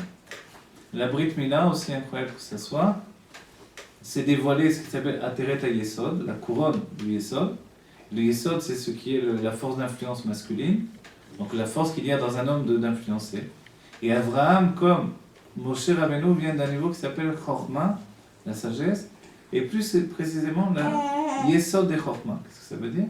C'est-à-dire la force d'influencer la sagesse dans les mondes divins. Et on dit, les sages nous diront, le Rabbi Rachab va rapporter, qu'il y a une grande différence entre une Chokhmah, quelqu'un qui a un niveau de sagesse, mais qui n'a pas chez lui dévoilé le niveau de Yesod de Chokhmah, et quelqu'un d'autre qui a le Yesod de Chokhmah dévoilé. Quelle est la différence? Un sage qui est sage que pour lui-même, mais qui n'est pas capable de transporter sa sagesse, et l'autre qui est sage mais qui a une force particulière de transporter sa sagesse. Et ainsi étaient les deux niveaux d'Abraham et de Moshe Rabbeinu. C'est cette force de prendre finalement quelque chose d'extrêmement élevé, de le descendre plus bas. Et cette force-là va se réaliser dans Yaakov Avinu, qui lui va s'appeler Yaakov de Yud jusqu'au Ekev. La sagesse, la chorma même d'Abraham va descendre jusqu'au niveau du talon, au niveau le plus bas. Ça, cette force-là, c'est ce que doit réaliser Abraham. Et on voit bien que c'est relié, puisque la finalité d'Abraham, c'est Yaakov. Mais dans Abraham, on voit qu'il y a déjà tout ça, puisque Abraham, c'est l'air lecha. C'est la force d'avancer. La force d'avancer qui est cette force de la sagesse qui descend jusqu'au talon. Comment on avance? Quand le talon est par terre et qu'il avance. Et comme ça, Abraham possédait déjà cette force-là. Et il va avancer jusqu'à atteindre le niveau de la Brit Mila. Et la Brit Mila, qu'est-ce que c'est? On va dire, pourquoi? Parce qu'il fallait qu'il atteigne ce niveau-là? Oui. C'était la première mitzvah que Hachem allait lui ordonner. Pourtant, on dit qu'il accomplissait toutes les mitzvot. Il accomplissait toutes les mitzvot jusqu'au Hirouf Tafshilin. Pourquoi il n'a pas fait plus tôt la Brit? Pourquoi il n'a pas fait plus tôt? Parce qu'il a attendu que Dieu lui ordonne, que ça soit sa première mitzvah. Tant qu'il avait fait tous les mitzvot auparavant, c'était de lui-même. C'est lui qui a été vers Dieu. Et c'est une marloquette dans toute la Gemara, vous savez. Aïm Gadol Metsuve Veose et non Metsuve Veose. Est-ce qu'il est plus grand celui qui n'a pas été ordonné et qui accomplit que celui qui est ordonné qui accomplit? On a quelle différence? Est-ce qu'il y a un enfant qui de lui-même fait des choses? Est-ce que c'est plus grand? Ou un autre enfant qui n'a pas du tout envie de débarrasser la table, de jeter la poubelle, de là, et on lui ordonne et il fait se soumettre. C'est plus dur. Ouais. Parce que dès le moment où on a une ordonnance, on a aussi une envie de faire autre chose. Exactement. Pourtant de nous-mêmes, allez savoir. Je me rappelle, j'étudiais le Rambam tout seul, les grands livres de Rambam, comme ça j'aimais beaucoup lire le Rambam, j'ai passé des heures à étudier le Rambam. Dès le moment où j'ai pris sur moi de faire le Rambam que le Rabbi a ordonné, paf, j'ai plus envie de le faire. Comment ça se fait? Parce que dès qu'on est ordonné de le faire, c'est plus mon quête de le faire comme je veux à mon rythme, etc. C'est une autre histoire. Vous voyez comme ça? Comme l'homme est compliqué, complexe. Et Abraham attendait que Dieu lui ordonne sa mitzvah. Alors on va dire, mais c'est une question de l'Admorazaken, mais Abraham faisait déjà toutes les mitzvot. Et l'Admorazaken pose une question, il dit, mais comment il pouvait mettre les tefilines alors qu'il est écrit dans les tefilines qu'on porte les tefilines pour se rappeler toujours que l'on est sorti d'Égypte. Abraham il n'est pas été en Égypte, il faut sortir d'Égypte, même s'il va descendre en Égypte. On ne parle pas de cette Égypte, de cette époque-là, on parle de la sortie d'Égypte de tout le peuple juif. Donc alors il ne pouvait pas porter cette tefilines-là. C'est pour ça que l'Admorazaken nous dit, mais il y a deux sortes de mitzvot. Les mitzvot d'avant Matan Torah, elles étaient appelées Ruchot Hayu. C'est-à-dire qu'elles étaient comme des effluves, mais n'étaient pas quelque chose de concret. Les mitzvot d'après Matan Torah, d'après le temps de la Torah, ce sont des mitzvot qui vont se concrétiser dans la matière. C'est ce que l'on appelle dans la Chassidut Makif ou Pnimi. Makif, ce sont des lumières qui nous entourent, des lumières inconscientes, des influences inconscientes, extérieures. Et Pnimi, ce sont les influences qui se réalisent dans la réalité de notre être. À commencer par la compréhension de la chose, le ressenti de la chose dans notre cœur, et puis l'acceptation dans le maasé. Assez souvent dans le judaïsme, on réagit de manière makif, c'est-à-dire qu'on réalise les choses que Dieu nous demande totalement par soumission. Et c'est même notre force dans le judaïsme, puisque nous avons dit Naaseh venishma. Nous ferons et ensuite nous comprendrons. Donc a priori, on exécute la volonté de Dieu, et ensuite seulement on comprend la volonté de Dieu. Mais combien de temps ça prend pour comprendre la volonté de Dieu? Il est dit qu'un homme un talmide va accéder à la sagesse de son maître seulement qu'à partir de 40 ans. Et les sages nous diront que ces 40 ans, en fait, c'est une évolution intérieure. 40 ans, c'est pas forcément 40 ans de vie, puisque on peut passer 40 ans et toujours rien comprendre de la sagesse de son maître. Et comment on arrive à Data de Rabbi, aux dates de son maître, à la conscience de son maître, quand finalement on atteint un niveau intérieur qui s'appelle le niveau de 40. 40 c'est même, comme le même de Moshe, le même de Mila, le même de Mashiach, c'est un même qui est une préparation. Le même c'est une lettre qui est fermée et qui a une ouverture en bas, à la différence du Samer qui est une lettre qui n'a pas d'ouverture. Le Samer, elle, on peut dire que c'est l'enfermement psychologique. L'enfermement psychologique, c'est-à-dire c'est le moment où, dans, on va dire, l'adolescence, l'enfant s'enferme dans sa psychologie et commence à devenir le point de mire de sa conscience. Tout se passe au-dedans de lui. Il ne vit la vie extérieure qu'au-dedans de lui. Et il se regarde du matin au soir intérieurement. Il ne pense qu'à lui, il ne voit que lui, il ne voit que le bout de son nez réellement. Alors celui qui a le Samer dans son nom, c'est une horreur. Celui qui a le Samer dans son nom, alors s'il a d'autres lettres, c'est beaucoup mieux évidemment. Hein, Par exemple, Sivan. Sivan. C'est le don de la Torah, s'en sort pas. Ouais. Quelqu'un qui s'appelle Sivan vraiment? Oui. Son prénom c'est Sivan. Ouais, Elle est vraiment très égoïste d'ailleurs. Ah. C'est une fille, c'est des filles. Alors, le Samer dans la Géoula va dévoiler une libération, ça va être une lettre très élevée. Pour l'instant, elle reste un petit peu problématique, parce qu'elle n'est pas comme le même où il y a une ouverture, donc on a une gestation intérieure, mais on s'en sort. Celui qui a un même ne se dévoile pas facilement également, comme Moshe, comme tous les niveaux qui demandent du temps. C'est pour ça que chez Abraham aussi, la Mina a pris du temps de se dévoiler. Il a fallu qu'il arrive à l'âge de 99 ans pour faire la Mina. Et pourquoi? La Mina, c'est comme un mot finalement, ça se dit vite, ça se fait vite. Parce qu'à ce moment-là, il a attendu que Dieu lui ordonne. Mais il fallait un temps qu'il soit prêt pour ça. Il a fallu le temps où son corps devait être totalement prêt pour ça. Et on dit qu'est-ce qu'il a fallu faire. Avant la Brit Mila, il avait une maîtrise totale de tous ses membres extérieurs. Après la Brit Mila, il a eu une maîtrise totale de ses membres intérieurs également. Avant la Brit Mila, on dit que toutes les âmes pouvaient venir de n'importe où. Après la Brit Mila, les âmes vont passer uniquement par Abraham Avinu. C'est-à-dire les âmes supérieures, les âmes les plus élevées, elles pouvaient venir de n'importe où auparavant. Après la Brit Mila, elles vont passer par le judaïsme. C'est-à-dire une âme élevée doit absolument, pour atteindre son niveau d'élévation, de structurer son élévation. Donc, il ne suffit pas d'être une grande âme, il faut la structurer.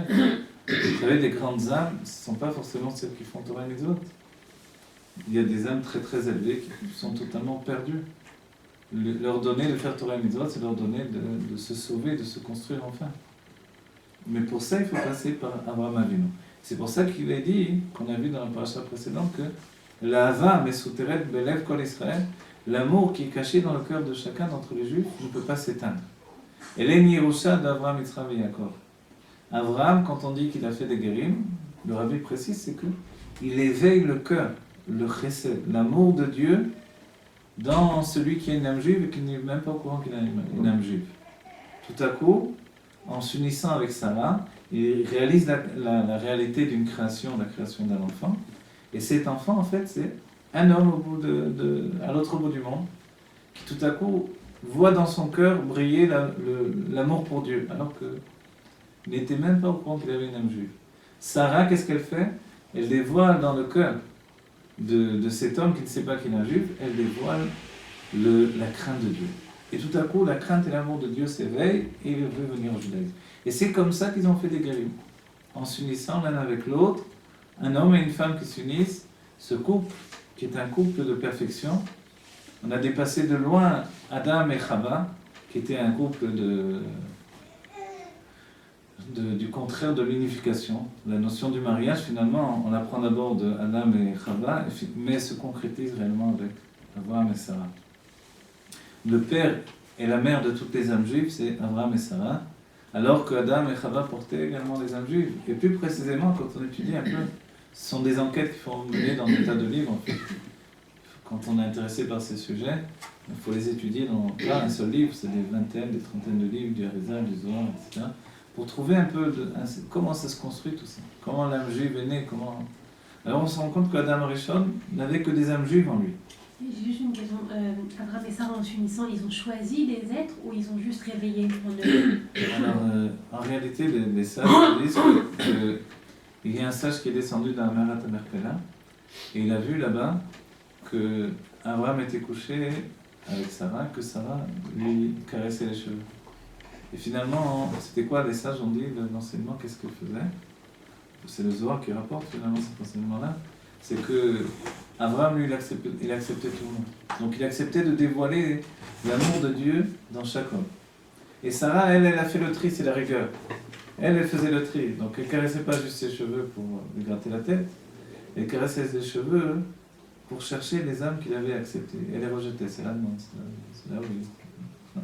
Et ça, c'est-à-dire que la rigueur, elle est différente. Et c'est pour ça qu'on verra par la suite, Kol ma shetoma lecha Sarah shma bekola. C'est-à-dire que le chesed d'Abraham, il n'a pas de fin. C'est ce que va nous enseigner l'Admor HaZaken. Quand tous les jours on dit Magen Abraham, on a souvent tendance à penser que c'est le bouclier d'Abraham. En fait, non. Ce que nous dit l'Admor HaZaken, c'est que c'est le bouclier pour l'amour d'Abraham. C'est que si Dieu n'avait pas mis un bouclier pour cet amour d'Abraham, on n'aurait jamais terminé avec les forces humaines. Pour Abraham, il avait un tel amour de l'être créé, de l'être humain, que pour lui, tous devaient vivre éternellement. Ainsi, son fils Ishmaël devait vivre éternellement devant lui.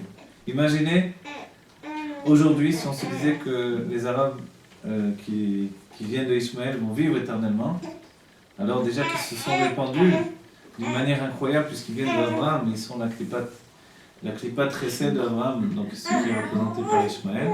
C'est-à-dire que le surplus de générosité d'Abraham va devenir Ishmaël, et c'est une nature de se répandre. Le l'Erlecha d'Abraham est décuplé maintenant au monde entier, non pas à la terre de Canaan, mais évidemment ils veulent aussi cette terre de Canaan, la terre d'Israël, bien qu'elle ne leur appartient pas, qu'ils le savent très bien, mais ils la veulent aussi également, parce qu'ils veulent le monde entier. Et en voulant le monde entier, en fait, ils dévoilent le chesed qui n'a pas de fin, qui n'a pas de limite. Et Abraham, lui, a cette nature également de dire, mais oui, bien sûr, il peut vivre pour toujours devant moi. Alors qu'on voit que Sarah n'est pas du tout d'accord avec Abraham de cette manière-là. Elle veut immédiatement séparer Yitzhak de Ishmaël. Et en fait, Dieu nous dit de prier tous les jours pour qu'il y ait ce qui s'appelle Magen Abraham, c'est-à-dire qu'il y ait un bouclier de la générosité d'Abraham, pour faire qu'on puisse faire un tzimtzum, une limitation à toute la générosité de l'Oumazé, de l'autre côté. Que l'on puisse amener la Géoula dans le monde, parce qu'autrement, forcément, il n'y avait plus de fin. Les forces du mal auraient emporté sur nous. Et pourtant, Abraham est le meilleur des hommes. Il est le père du judaïsme, il est celui qui a dévoilé Dieu dans le monde, envers et contre tous, mais il avait ce chesed infini de faire que les êtres avaient une valeur essentielle pour lui, et que la vie devait être éternelle et sacrée. Et on voit qu'il le réalise. Et c'est pour ça que sa plus grande épreuve, le plus grand Nisayon, c'est la Kedah. Pourquoi ? Parce que pour un homme qui veut que tous vivent devant lui, même ceux qui ne le méritent pas, alors finalement, prendre son propre fils et le tuer, c'est totalement aller contre tous ses principes, toute sa nature, tout son être. Vous imaginez ? Il est tellement amoureux de la vie, il est tellement généreux, que même Ishmaël, alors qu'Ishmaël il prenait des flèches, il tirait sur Yitzhak. Et donc Ishmaël, à la première occasion, il aurait tué Yitzhak. Mais lui, pour lui, Ishmaël, bien qu'Ishmaël va faire tchouva après, mais pour Abraham, lui, il voulait qu'il vive éternellement. Et de cette manière-là, même tous ses descendants, de cette manière-là, en réalité, il n'y aurait pas eu de limite, on n'aurait pas pu l'emporter sur les forces du mal, jamais. Et même, on n'aurait pas pu avoir la Géoula, à cause de ce chesed illimité. Donc ce chesed est une force qui nous permet de commencer, mais s'il n'y a pas le côté gauche ensuite, pour le limiter, qui ata Avinu, c'est Yitzhak qui sera au contraire le sujet de la Géoula. Dans la Géoula, c'est Yitzhak Avinu qui prend le dessus, sur Abraham, parce qu'à ce moment-là, la rigueur du Mashiach va l'emporter sur le monde, et qu'on peut faire tchouva avant la Géoula, mais au moment de la Géoula, c'est autre chose, c'est un autre monde. C'est un monde d'élévation successive. C'est plus un monde de tchouva, de recommencement, de pardon. À la Géoula, on ne pardonne plus rien. À la Géoula, on obtient ce qu'on a obtenu, on travaille pendant tout le temps de l'exil, mais à la Géoula, c'est le travail maintenant a été fait, c'est la récompense du travail. Personne, celui qui n'a pas travaillé du tout, qui n'a eu aucune bonne action pendant tous les siècles, évidemment, c'est quelque chose d'impensable dans le judaïsme, puisqu'on dit que les Juifs sont Rachmanim, Bnei Rachmanim, sont miséricordieux, fils de miséricordieux. Et chez les Goïm, évidemment, nombreux d'entre eux ont dû faire le bien et ont sauvé des Juifs pendant des guerres et des choses, y compris des Avodazara, comme les curés, etc. Donc chacun prendra sa part et son mérite dans la Géoula. Mais en dehors de ça, évidemment, celui qui a été un sonné Israël ou un sonné de l'humanité ou qui a été toujours cruel envers les créatures, évidemment, il n'a pas droit à la tchouva au moment de la Géoula. Ce sera terminé.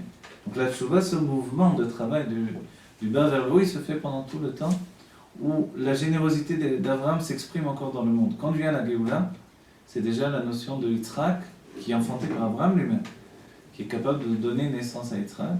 Alors va naître une nouvelle période, la période où on limite maintenant cette générosité pour recevoir le bienfait de la Géoula, ce qui nous revient finalement. Et chacun retrouve sa propre personnalité son propre zivug, ses propres mérites. On dit même que l'influence de notre âme sur les autres va nous revenir à la Géoula. Vous savez ça? On dit que le père donne à son fils le nefesh, le maître lui donne le roi. Dans la Géoula, le roi du maître va retourner au maître, le nefesh va retourner au père. Chacun prendra son âme complètement de par lui-même. Il redeviendra comme Abraham un petit peu, qui est tout seul, qui redevient un individu. Et c'est pour ça, la veille de la Géoula, l'individu doit prévaloir. L'individu doit reprendre le dessus et un d'entre nous peut apporter la Géoula, qui que ce soit. Peut-être même un enfant. Mais celui-là, il doit avoir une conscience, comme Abraham, qui est capable de comprendre que Enon Milevado. Et aujourd'hui, ça veut dire Enon Milevado au sein même de l'humanité, au sein même de la société, au sein même de tout ce qui se passe dans le monde et de toute la diffusion du savoir, de la connaissance et également de tous les moyens techniques qui sont mis à notre disposition. Être capable avec tout ça de fusionner dans une idée unique, Enon Milevado. Bon, on pourrait parler à l'infini, mais on ne va pas être comme Abraham Avinu, sinon on ne finit jamais le cours. Alors on va prendre également la notion de Yitzhak et on va donner également une limitation. On va juste dire le mot qui est relié au début pour relier le début et la fin. Ce qu'on a vu finalement au début de notre cours, c'est qu'Abraham, lui, il est Abraham. Il est comme le père qui descend jusqu'au niveau le plus bas. Quand il arrive à la Brit Mila, il se réalise comme le père qui a atteint la naissance de sa fille. Et à ce moment-là, il a atteint l'expression. C'est ce qui va se passer également dans son nom, le nom de sa femme. Il va atteindre l'expression. On retrouvera la même chose avec Moshe Rabbeinu. Moshe Rabbeinu va passer le stade de la descente de son âme jusqu'à atteindre l'expression. Et l'expression, on verra que quand il va se diriger vers Eretz Israël, alors il y a un serpent qui va vouloir l'avaler, et ce serpent il va l'avaler et le recracher jusqu'au niveau de la Brit Mila. Et sa femme va comprendre, c'est parce qu'ils n'ont pas fait la Brit Mila à leur fils. Ils sont partis vite quand Dieu leur a ordonné. Elle va prendre une pierre et va faire la Brit Mila à leur fils. Et à ce moment-là, enfin, on comprend qu'il y a un lien entre le serpent et la Mila. Et le serpent, en fait, ça représente cette faute de Adam Arishon que l'on traîne, que l'on porte avec nous. On est soit un serpent, soit on est une Mila. Et la Mila, c'est la force de dévoiler en nous le côté féminin. Ce qui est extraordinaire, c'est que le garçon qui vient de naître n'est pas Kadosh tant qu'il n'a pas dévoilé la Brit Mila. Il n'a pas dévoilé la Brit Mila, on ne lui donne pas encore de nom, parce que le nom lui-même, c'est le lien entre son âme et le corps. Son corps n'est pas encore Kadosh, comme il n'est pas encore saint, il n'est pas un réceptacle. Pourquoi? Parce qu'il n'a qu'un côté masculin pour l'instant. Devenir saint, c'est être capable de dévoiler le côté féminin de mon âme. C'est-à-dire, s'il n'est que quelqu'un qui influence et qui n'est pas capable de recevoir, il n'a pas le dévoilement de la Brit Mila. Et toute la vie d'Abraham est dévoilée dans cette direction-là, recevant finalement la grandeur de sa femme, jusqu'à réaliser que sa femme, Sarah, est plus élevée que lui. Et c'est la force d'Abraham d'être capable de le concevoir et de l'accepter. Dans notre paracha, on voit déjà le fait qu'il s'aperçoit que Sarah est belle, et que si elle est belle, alors il faut faire attention à elle. La beauté de Sarah, c'est une beauté de perfection qui vient de Chava, et on dira que Sarah a fait le tikkun de Chava, alors que Noah n'a pas réussi. Voilà, qu'on évite le srout, alors que Noah n'a pas réussi à faire le tikkun de Chava et de Adam Rishon. Parce que Noah a planté la vigne pour reprendre la faute d'Adam Rishon, qui d'après certains, et nombreux, disent que c'était du vin. Okay. Le prix est Sadat Torvera, donc le fruit du mal et du bien. Et on voit quand on boit du vin, alors on atteint deux niveaux, le vin qui élève et le vin qui fait chuter. Le vin qui élève la conscience et le vin qui fait chuter la conscience. Et chez Adam, comme chez Noah, le vin il a fait chuter la conscience. On dit que celle qui a fait le tikkun, curieusement il n'est pas dit, alors qu'Abraham aussi a travaillé, Abraham était le guigoul de la réincarnation d'Adam Rishon, et Sarah la réincarnation de Chava. Et c'est Chava qui a fait le tikkun de Chava, pourquoi? Parce qu'elle a su, et ça c'est le Rav Rabi m'a rapporté, je ne me rappelais plus, la Sikha du Rabbi, qui dit qu'en fait, comment elle a fait le tikkun? Parce qu'elle était Bessimcha et Bebitoul. Elle avait à la fois la joie et la soumission. En ayant la joie et la soumission, elle a obtenu ce qu'il fallait obtenir. Pourquoi? Parce que la joie, elle vient du vin lui-même. Et Noah a voulu, par la joie, en fait, atteindre le tikkun du Etzadat Torah, du prix Etzadat Torah. Et puis il n'a pas réussi. Le vin l'a rendu triste, le vin l'a rendu lourd. Il n'a pas eu le bitoul qu'il fallait, il a chuté. Il n'a pas eu de la soumission, au contraire, il a eu une chute. Tandis que Sarah, elle a toujours eu des deux niveaux à la fois. La joie, et puisque quand il lui a été annoncé qu'ils allaient avoir un enfant, elle a ri. Il a dit qu'elle a ri. Après, on va lui dire, mais pourquoi Sarah, elle va dire, j'ai pas ri. On dit qu'elle a menti à ce moment-là, parce qu'elle a eu peur. Mais elle a ri en tout cas, et ça va devenir le nom de son fils, Yitzhak. Cette joie va être transférée jusqu'à devenir la joie de la Géoula en réalité. Mais elle avait l'objectif de la soumission à Dieu qui faisait qu'elle a été capable de prendre sa servante et de la donner à son mari pour qu'il lui fasse un enfant, pour qu'elle ait un enfant de son mari. Et que lui ne soit pas un homme triste sans enfant, elle a été capable de supporter une autre femme pour que son mari ait des enfants. Ça, c'est le plus grand niveau de soumission qu'on puisse même imaginer. Donc, vite, on vive la Géoula Mitzvah Shlema, Terefumia Mamash. On soit réunis tous ensemble avec le rabbi, avec tous les rabbins, avec Abraham Avinu, okay? C'était immense, c'était un géant physiquement, spirituellement. Qu'on soit tous dans la Géoula Mitzvah Shlema avec le rabbi et tous les juifs de tous les temps. Et on sera, comme le rabbi a dit, Yom Shekulo, Fabringen, ou Menucha Lechaye Olam. On sera dans un immense Fabringen pour toujours.